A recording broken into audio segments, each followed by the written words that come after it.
Okay, we have 6 minus 6 divided by 1 plus 2. That's a pretty simple task, but I'll let you choose the answer first.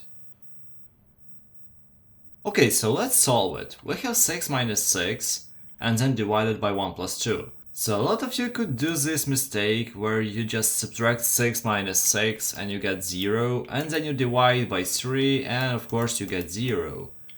And that do not work like that, and that is not a correct solution. What you need to do is to of course solve it by the PEMDAS rule, where you first do the parentheses and exponents and etc. We have parentheses here, so we need to solve them first.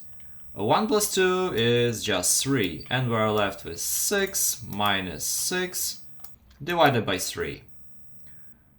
Then we do the division, because division is stronger than the subtraction. Because look, if you would do the same subtraction here, you would leave with the same 0 divided by 3 and 0, and that's not correct. So what you do? You do the division first. 6 divided by 3 is of course 2, and we're left with 6 minus 2, and 6 minus 2 is as simple as that, it's just 4. That is all.